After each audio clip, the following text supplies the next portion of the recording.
Assalamualaikum warahmatullahi wabarakatuh. Hari ini kita akan belajar tentang prakarya dan kewirausahaan atau PKWU. Masih di bab 1. Intinya yaitu kerajinan dengan bab wirausaha kerajinan dengan inspirasi budaya non-benda.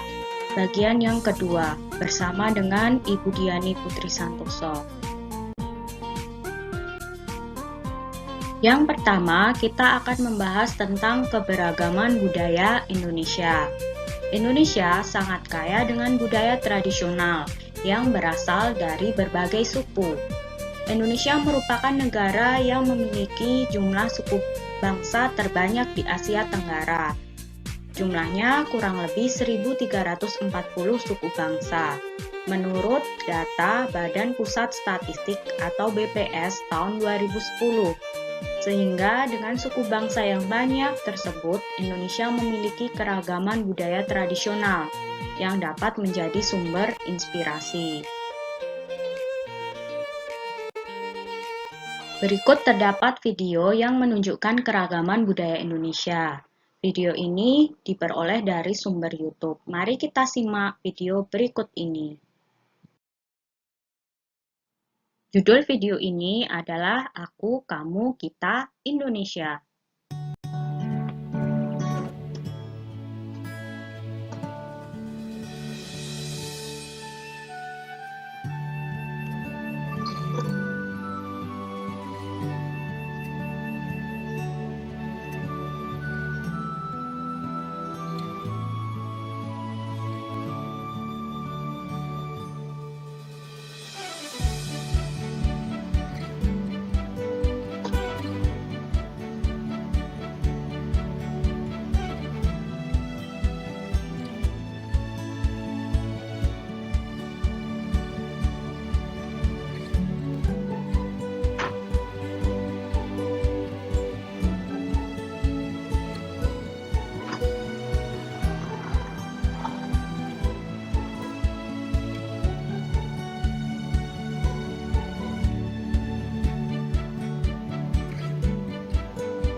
Selanjutnya, kita akan belajar tentang budaya tradisi.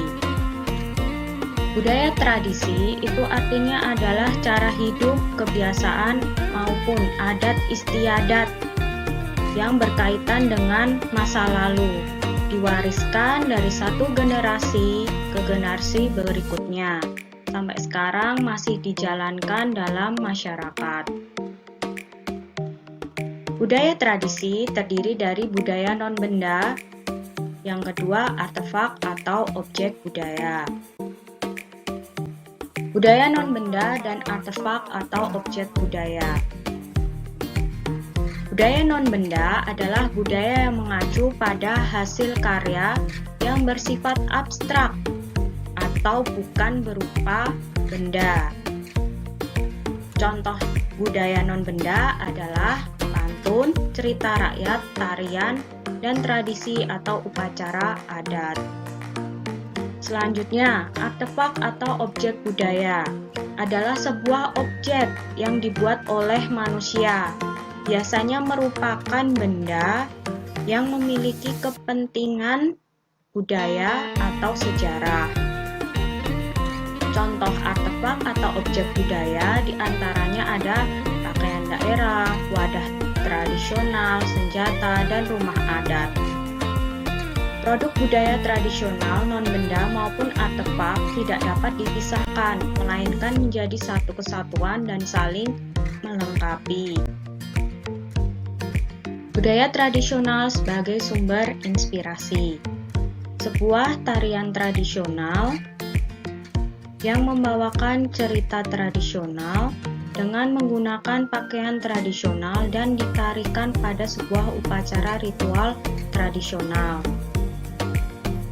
Contohnya, tarian burung enggang dari suku Dayak. Pasti di sini tahu kan suku Dayak itu berasal dari mana? Ya, suku Dayak itu berasal dari Kalimantan. Tarian burung enggang ini menceritakan tentang seekor burung enggang. Burung enggang bagi masyarakat Dayak merupakan simbol dewata. Burung enggang merupakan wujud nenek moyang yang turun ke bumi. Penari burung enggang menggunakan pakaian tradisional. Kita lihat pakaiannya seperti yang ada di gambar ini. Selanjutnya, diiringi dengan musik tradisional dan dimainkan dengan alat musik tradisional.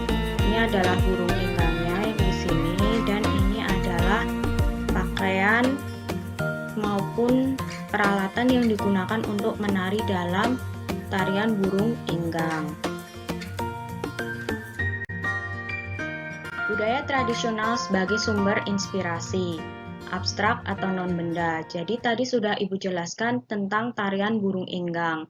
Tarian burung enggang itu simbolis dari burung enggang, memiliki makna yaitu leluhur turun ke bumi memberikan perlindungan.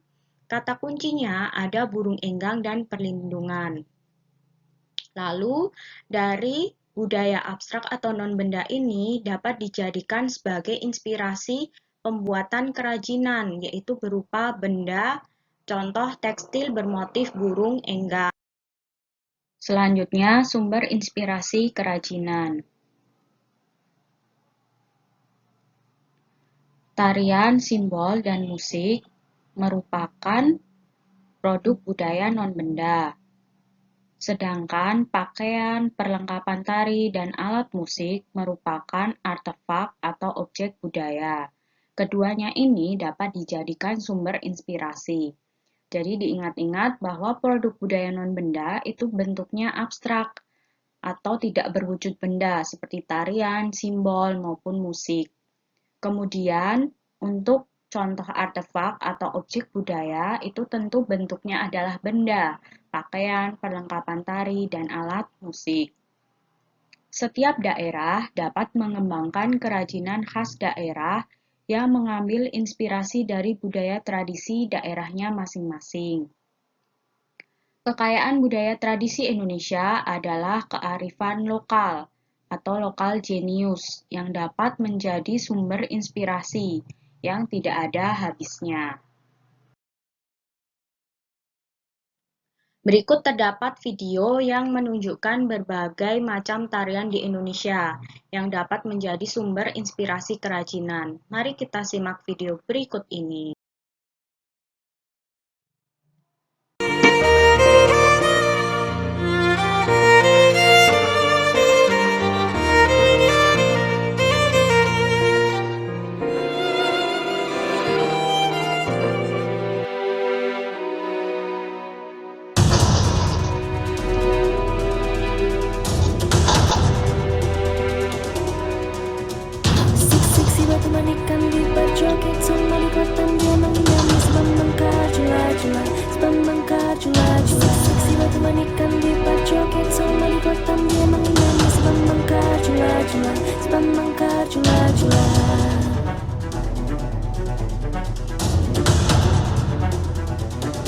Cuplak-cuplak suwange tinggal lenter membuka tondong kudel tak empong lerak-lere sopong guyung dele ake sir pong dele kopong sir pong dele kopong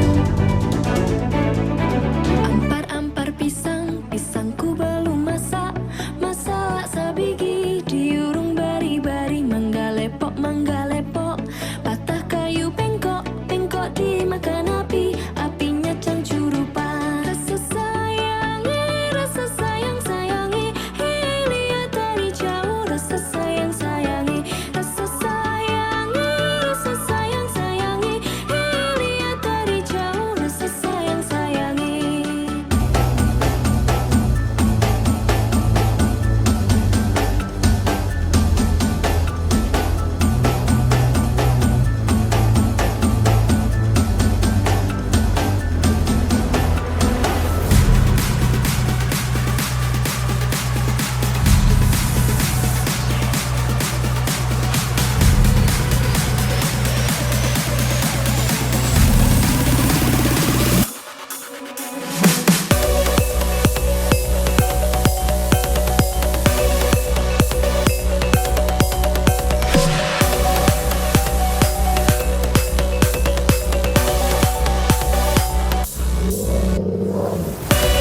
Sepak raga lahir di wilayah Nusantara, Sulawesi Selatan tepatnya. Alunan musik pengiring indah terdengar, gerakannya syarat makna, menggambarkan persatuan akan perbedaan, Bhinneka Tunggal Ika. Warisan moyang negeri ini akankah terus lestari?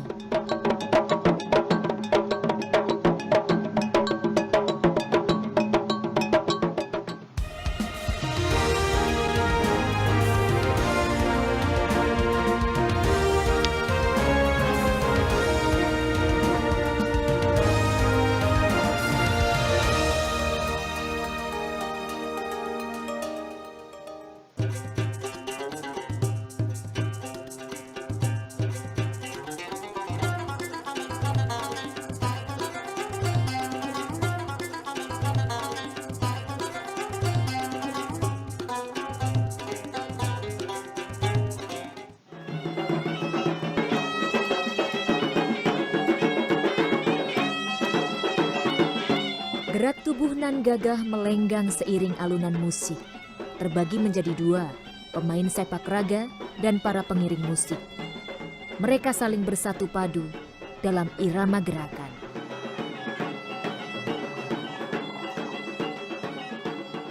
Berasal dari Bugis, Makassar, dahulu kala sepak raga hanya menjadi konsumsi keluarga kerajaan. Pemainnya hanya diperuntukkan bagi para lelaki, mengingat berbagai gerakan nan rumit dan butuh ketangkasan. Pada masa itu, seorang lelaki akan dianggap soku atau sempurna apabila ia sudah dapat bermain sepak raga dengan baik. Namun kini, siapapun bisa memainkan kesenian yang dipadukan dengan olahraga ini. Tentu tak mudah. Siapa saja yang hendak adu tangkas dengan sepak raga tak boleh asal bermain saja.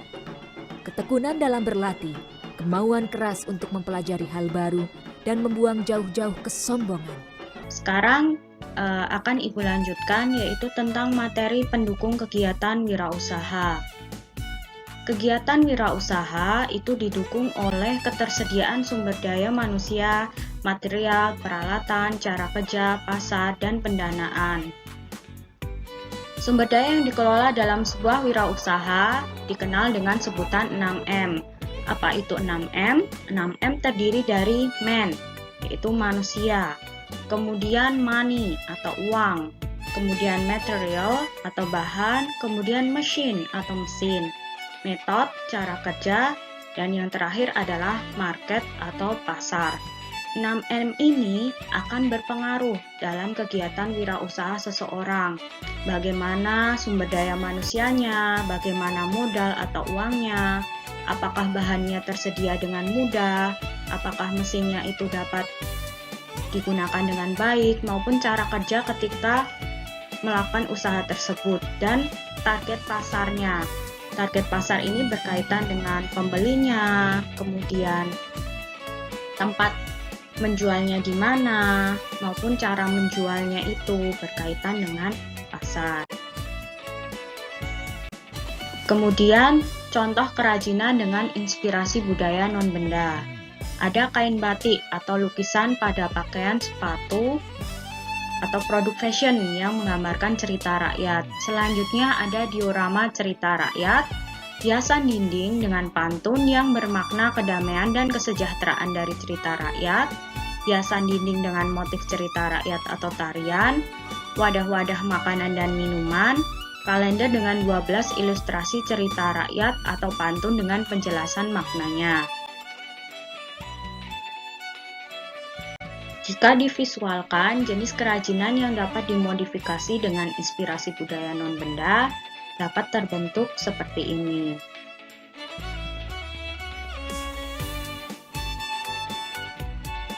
Ya, ini materi dari Ibu. Sampai di sini. Sekian dan terima kasih atas perhatiannya. Semoga memudahkan kalian dalam belajar. Semoga kalian sehat selalu dan tetap semangat untuk belajar. Semangat bagi kalian sebagai pejuang daring. Wassalamualaikum warahmatullahi wabarakatuh.